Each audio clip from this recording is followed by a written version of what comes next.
Yeah, what's up, everybody? This is the Real Radio Podcast. Welcome back to episode 25. I had gone to MIA because of one or two things, but I'm back. It has been a very good month, but a cold one, so chilly with the bad weather. So, this is it. Before we even continue, previously I told you about a course, and I was looking for a girl who can talk well. We coordinate here, right? So, interestingly, I announced on my socials that now I needed one. So I got six who texted me and now wanted we do this, right? But this is what I have learned. So every time these girls text me, they have a whole new idea about how a podcast should be run, about how we should do this, and yet they do not have even one episode of any podcast anywhere they have done. And now I opted that what I'll just do it by myself until I get where I'm comfortable with somebody who maybe understands what we are looking for, right? So the search still continues. If you know you are that vibrant and so ready to learn, this is not something you wake up to start thinking that it can be done differently or rather. Okay, there is one who even suggested that we change the name of the podcast because now she's the owner, she's the she's the she's the how do we call them? She's the founder of podcast.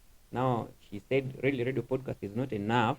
We have to find a name, right? But in her head she was so delusional. I told her I since then we haven't engaged because again why would we engage?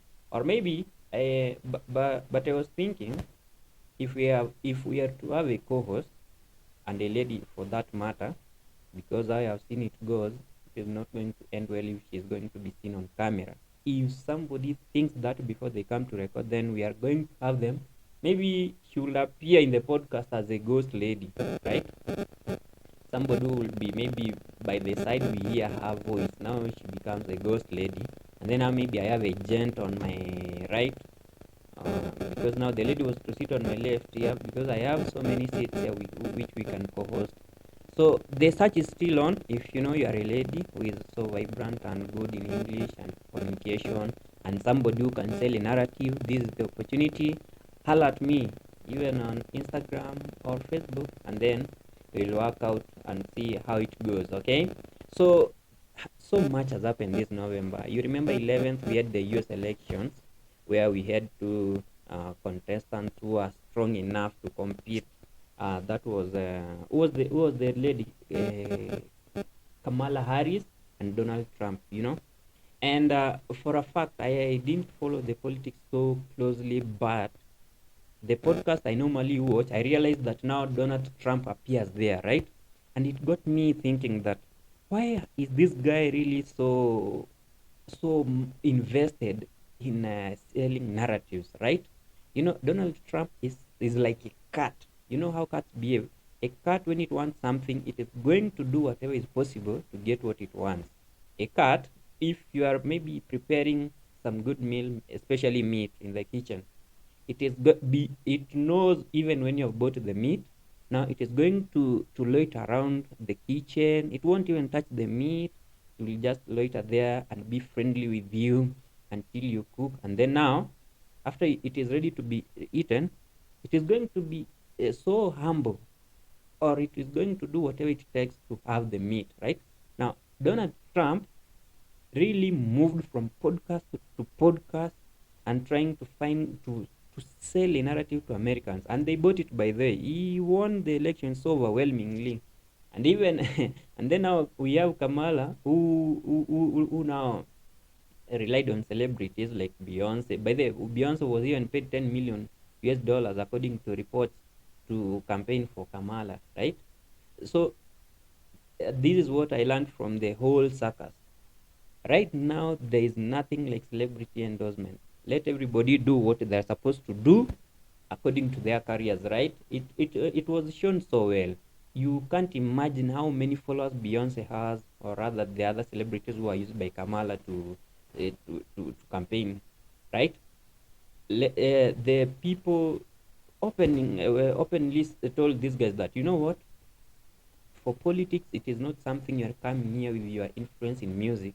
You are a specialist in music, you are a specialist in live performances, you are a specialist in other things, but When it gets to politics, we buy your how do we call them, your manifesto, right? So it was so frustrating, man. And Beyonce is my crush, so I don't know how it went for her, but they won't talk. She has her money, whether you whether Kamala won or not, right?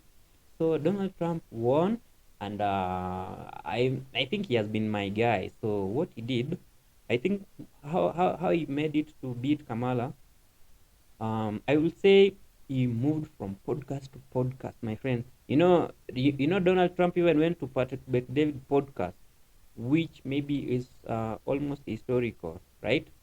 He also went to many other podcasts. He was in many news outlets, trying even, and then now, and then Trump now knows how to cause mayhem, yeah, absolute mayhem, and sell fear to the opponent. He even faked that he had been there were assassination attempts during one of his campaigns, right? So Trump is such a cunning individual, and just as I said, is in the cat category, so much informed about how to win people's hearts, and imagine, let's see how it goes. But for Trump, it was going to be a very good governance, because again, you remember Joe Biden had allowed this America ambassador to Kenya, Meg Whitman, to start bringing in things that do not relate with African tradition. Now we had even suggestions that now the transgender, what, how do we call them? The people, the LGBTQ, transgender. Yeah, the transgender narrative now was going to come to Africa. And can you imagine, our present president now was allowing it, that let everybody do what they wish. You do not want to think of that madness.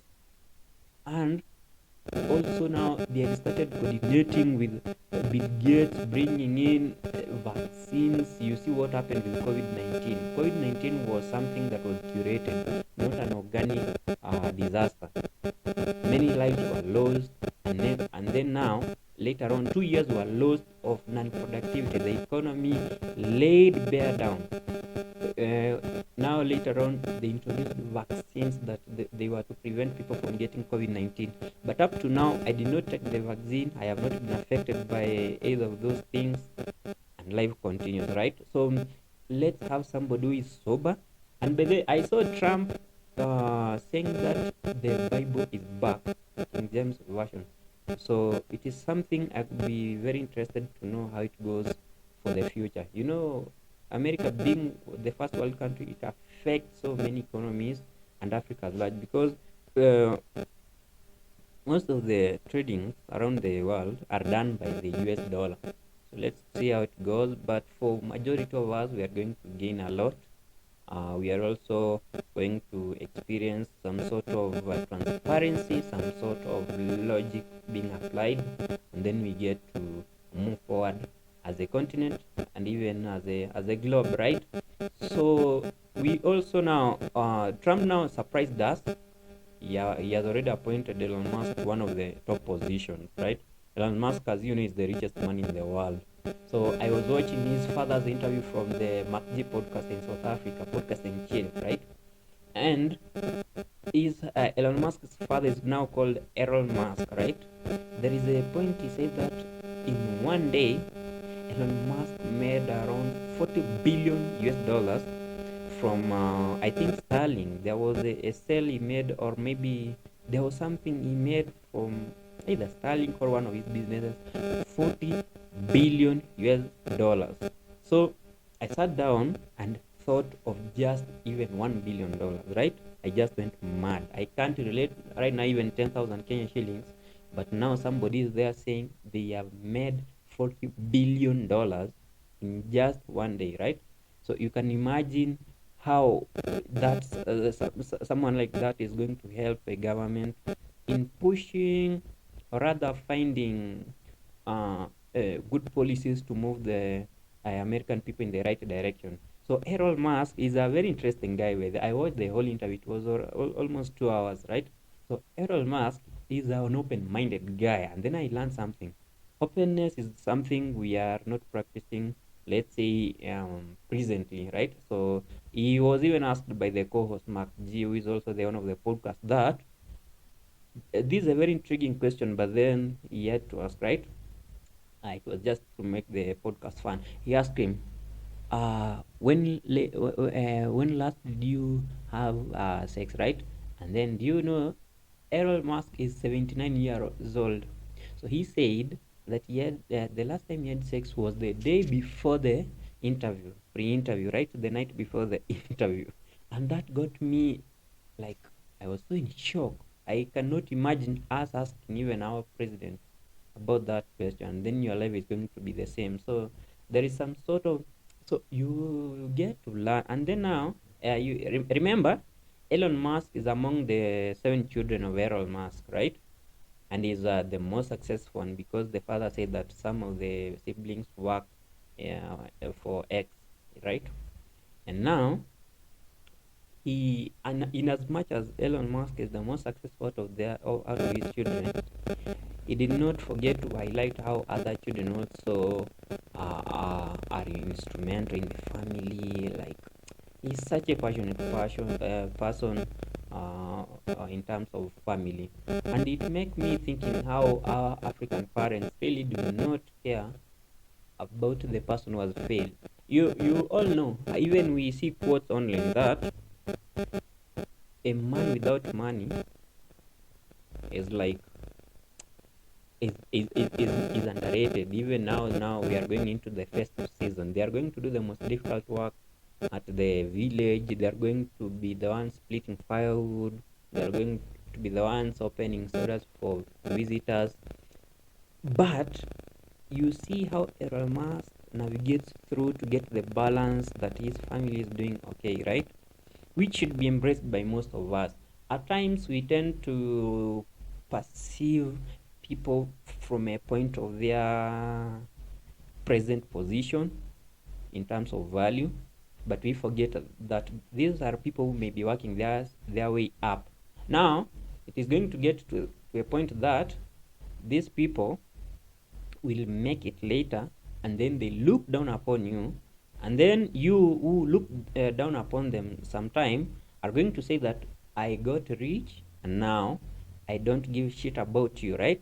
It is very true. I can't give shit about you, because when I was down, you really showed me that I was down, right? I humbly worked my way up, and now I am somewhere. Now it is time you want to get yourself to my feet for my help, right? It won't happen. It won't happen that way. And Elon Musk is such an interesting guy. You guys, I need not to spoil that. Just go and watch the whole podcast, and then this guy is so open-minded. And then you know how they all with wisdom, right? I understand it is not all the old who have wisdom, but go and watch the wisdom of Elon Musk. It was so interesting, man. For a minute, I haven't watched even a 20-minute video straight, but for this one, it caught me off guard that I was in the that it is ending now, right? It was so interesting, guys. Just have a look at it, and then it will be good. And the whole circus from the campaigns, from the elections of the US, taught me some things that were so, and then I related them even yesterday when former president, our fourth president Uhuru, and the impeached deputy president met in Embu to ordain some of the, the Catholic. What are the titles of those people who were ordained yesterday? Sleepy produced the bishops. Yeah, yeah, the bishops who are ordained. What are they? They have some funny names. The titles.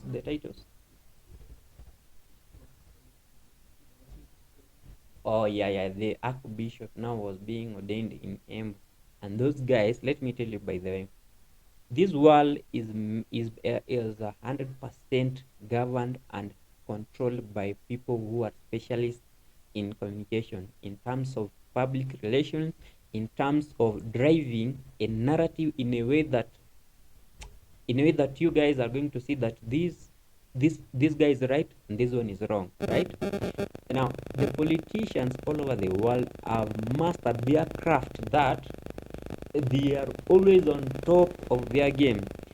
And remember this, politicians and some people who are going to crash now, and then tomorrow they are together. So when they are crashing here, they are going to say some of the most diabolic things about themselves.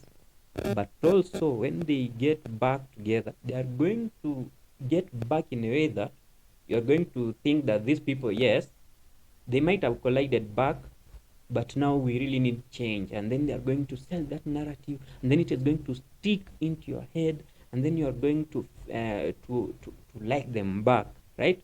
So these people are specialized in their art, and I got them, and they got me thinking that the world is made of 100% people who know how to talk well, people who know how to sell narratives, like a podcast. You see this podcast here now. When I get my craft top of the game, right? I am going to, maybe I can tell you something, even a lie, and you're going to buy it because of how I have mastered the craft and how I present it and how I get it into your head, right? So the and I have always told you, my producer, who